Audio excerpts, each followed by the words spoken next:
parle pas bien français.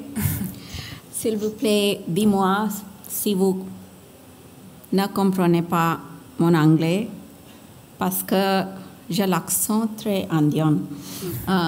Je suis Asmita Dubey. So, c'est fini. Okay, maintenant anglais. Hi, everybody. My name is Asmita Dubey, and I work at L'Oréal.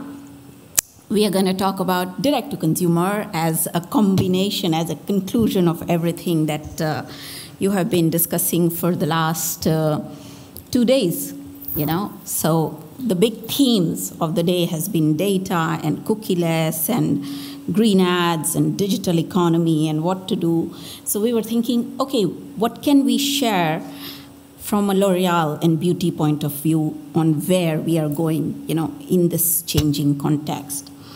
And therefore, let me start with sharing with you, maybe some of you are already familiar, but let me start by sharing with you the sense of purpose of L'Oréal Group. So here is a 30-second audio visual, and I hope you enjoy it, and I hope it works. We create beauty, but not just beauty. Beauty that stands for all people around the world. Beauty that considers nature as its future. Beauty as a powerful force that moves us. Beauty that builds technology to make people's lives easier. Beauty that fights climate change. Create the beauty that moves the world. L'Oréal.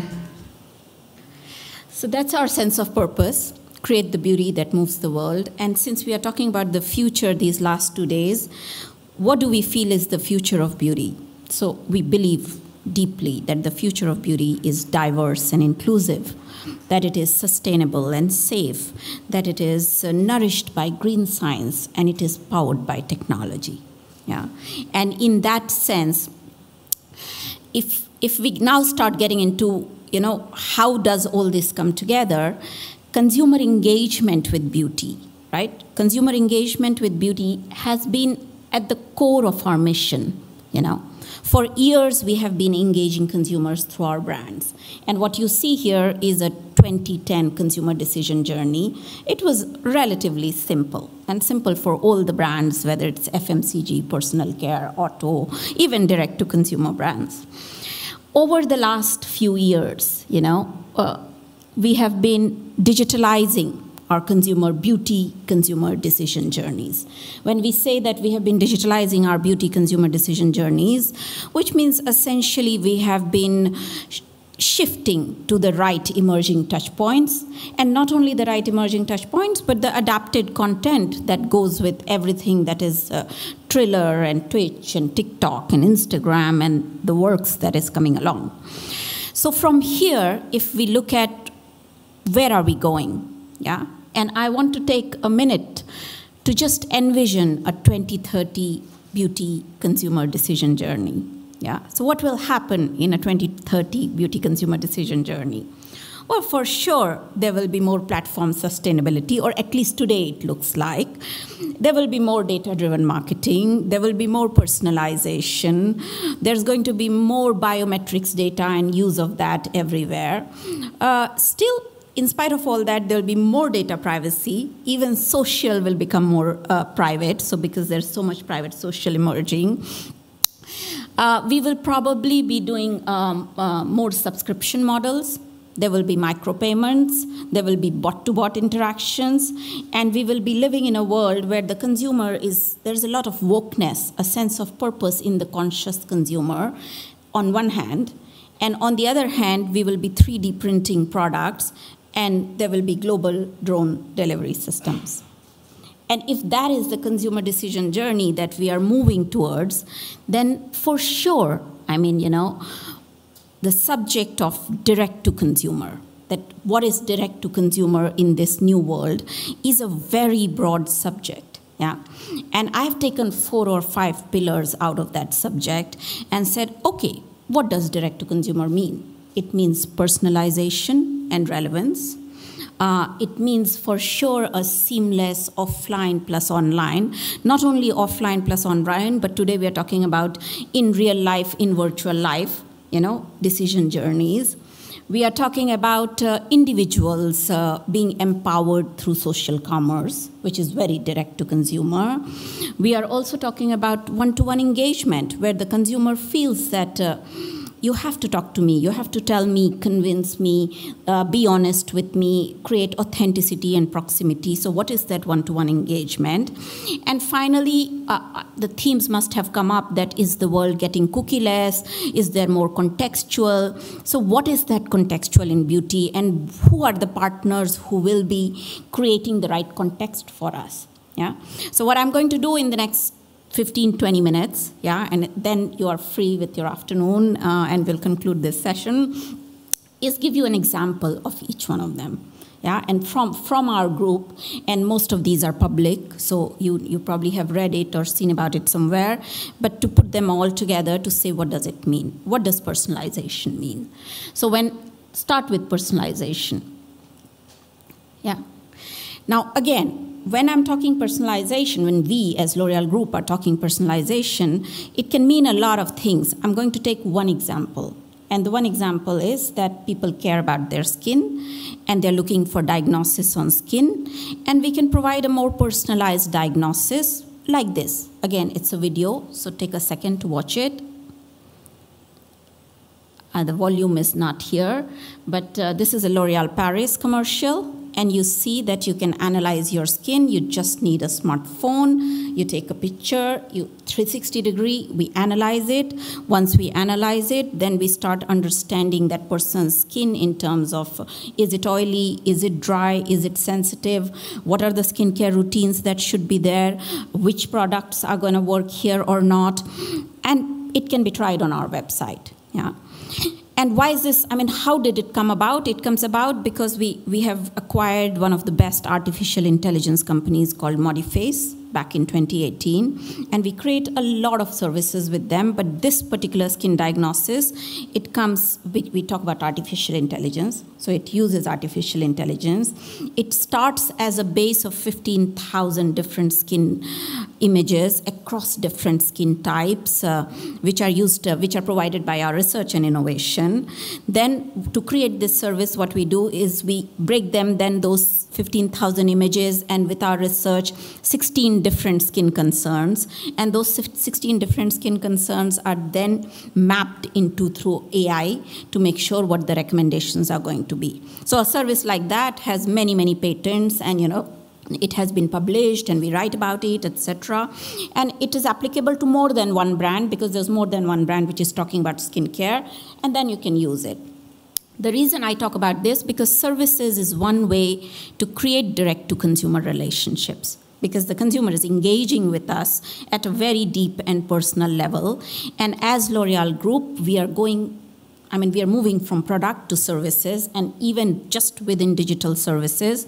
Of course, we have skin diagnosis, we have foundation shade finders, we have virtual makeup and try-ons, virtual hair color try-ons, and you see here the rendition of how different brands express themselves so that they are able to bring these services to the consumers. First, on the website, which is a go-to and a destination and a brand destination, but also on platforms and partners and retailers like Amazon or Carrefour or, Look Fantastic or Ulta.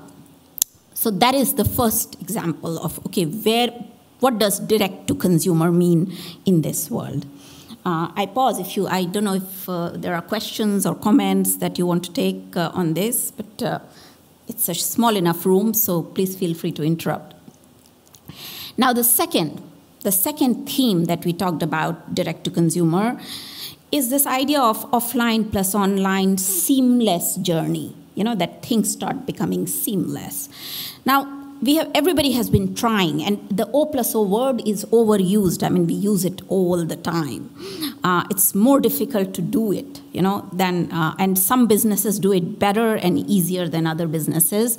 We have our luxury business, and you see here a picture of Lancôme store. Similarly, you see here a picture of Kiehl's store. So there are very strong offline stores that we have. And then we have good D2C, direct-to-consumer websites for the luxury brands. We have very good assets who are our beauty advisors.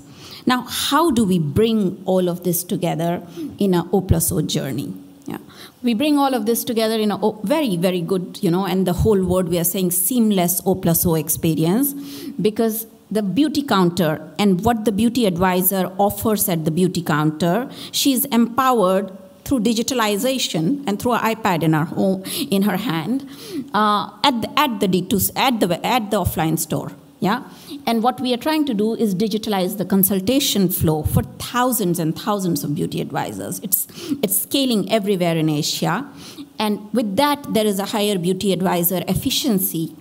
But more than anything, there is a better consumer experience, a more direct consumer experience, because when the consumer walks into the store, we know who the person is, are they part of our loyalty program, what was the last basket that they took, would they be into replenishment or a new product, are they changing the phase, should we talk to them for something else, do they need a service, and in the end, what is the consumer lifetime value? Yeah, so that is another way of looking at how to build direct to consumer.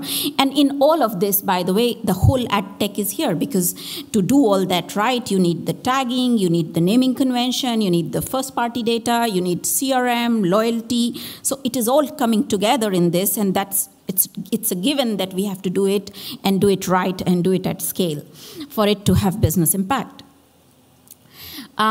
The third thing, yeah, and it's super interesting, though, again, there's a lot of white papers, articles that start coming about social commerce. So social commerce is what? Like, of course, you can be on a social platform, so you can be on TikTok and Instagram, and as an individual you buy, or an individual empowers you to buy, rather than a retailer or a beauty advisor at a store. So an individual empowers you to buy, and we have thousands of prescribers, whether they are hairstylists, dermatologists, beauty advisors. These are all individuals, and they can be our prescribers, and they can talk about our brands, sell our brands. So how do you do that? How do you come to that point of direct relationship where you're also empowering a whole community of beauty prescribers? I'm taking an example from professional products division. So we spoke about like Lux division before. We are talking about professional products, which is about hair salons and hairstylists. And what you see here is a platform. So there's an expert salon care platform. And what the expert salon care platform does is brings together stylists, not just consumers. So it's bringing together stylists, and through that platform, the stylists know the products, the stylists know which services to offer, the stylists know the brand, and they know what to do with their clients. So here it is a direct-to-consumer, but it is a business which is a B2B, and therefore it is moving from a B2B to C.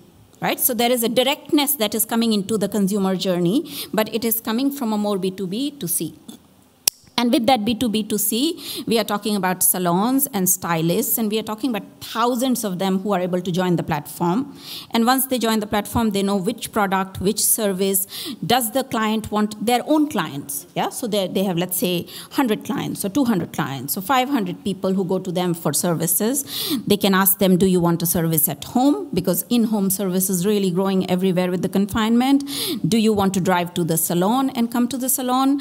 What kind of products are good for you? So we are democratizing this whole idea of commerce, and that is what is social commerce through our prescribers. And again, so that's an example of social commerce, and I will take a pause before moving to the last two examples. So far, so good. And all of them are getting into the D2C, that what is direct to consumer. So yes, data and technology allows direct, but what to do, and more than what to do, how to scale it. Yeah. So here we are talking about, till now, where was I? I started with the consumer decision journey. So we spoke about the journey of the future. We started with the fact that at the more upper funnel, where you're building experiences and people learn to love your brand and engage with them, we talked about commerce at O+O. We talked about commerce moving to social commerce. Now the sale is done. Yeah. So it's that post because the relationship continues, the direct-to-consumer continues, and we are talking about a one-to-one engagement everywhere. So I will share with you something that we are starting, and a lot of companies do it very well. At L'Oreal, we are starting, and we call it Frontline. It would be great if the video doesn't work, but doesn't matter. Is there a sound? Otherwise, I can talk through it. It's fine. It's okay? My voice is okay. I can talk through it. If that voice is not working. Do we try again? You'll give us sound?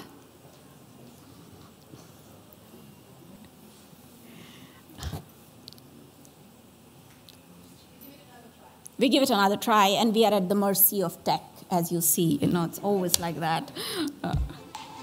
As a company, our purpose is to create the beauty that moves the world. We, the L'Oreal Frontline, are the force behind this movement. We are a collective of passionate beauty specialists, experts, and ambassadors who bring together the best people and virtual resources to have one-on-one conversations with our end customers, whether on public platforms or through private interactions. We reply to 100% of the conversations, 100% of the time, within 1 hour, regardless of where they are, within their channel of choice. We are always mindful of our consumer culture, celebrate their beauty, and turn 100% of our interactions into a lasting relationship. We leverage consumer feedback to always better serve the next consumer and continuously improve ourselves. Together, we grow and serve the world's beauty diversity. We work as one team and share one purpose. We deepen the emotional connection with our end customers and build strong brands, striving for 100% brand equity and 100% conversion. Together as one, we achieve greater quality, scalability, and efficiency. Every interaction is an opportunity to share our passion for beauty, showcase our expertise, and empower our frontline and end customers to be their best self, reaching 100% satisfaction for both. Together, we create memorable and empowering one-on-one brand engagement.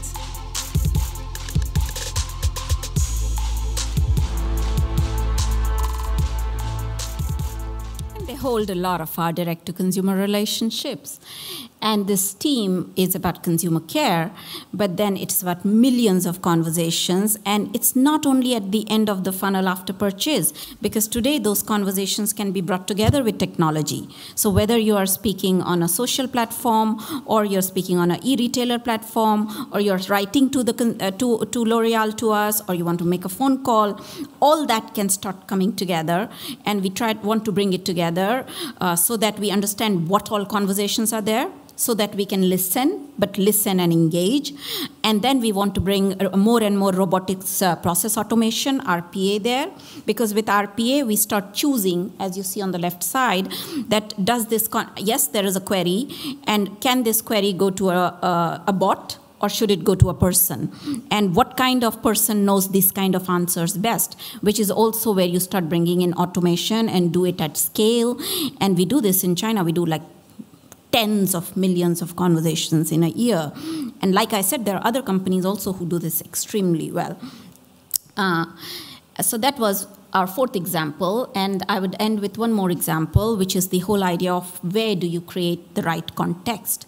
And where do we start partnering in an open ecosystem, in a world which will be cookieless, in a world where everything cannot be chased everywhere, and anyway in a world where the consumer wants more relevance, more authenticity, more proximity, more personalization.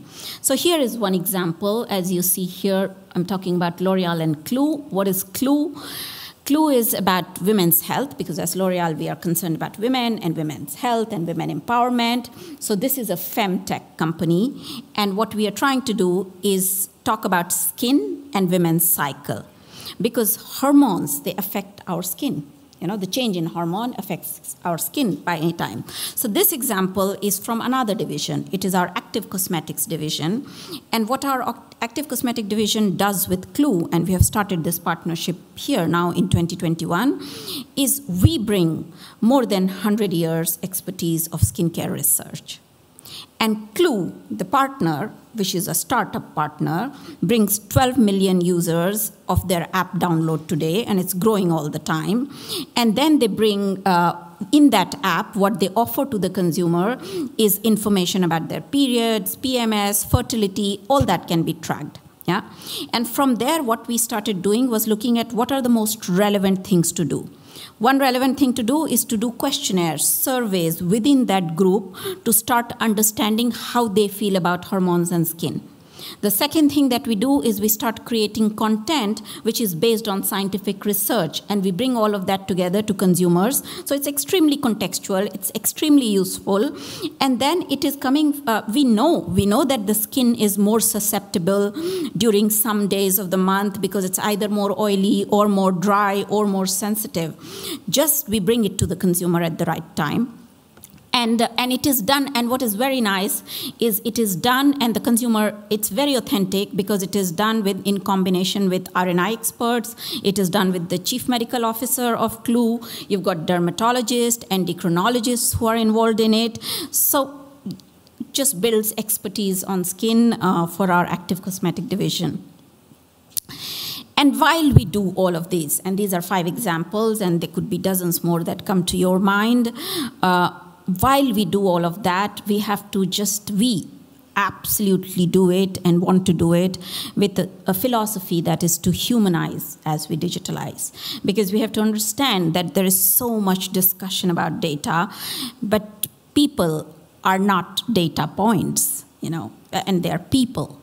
And therefore, we are 110% committed to safeguarding the privacy of our consumers while we bring personalization and relevance to them, because a lot of them seek that personalization and relevance from us. So yes, we always ask for consent, but that's a given.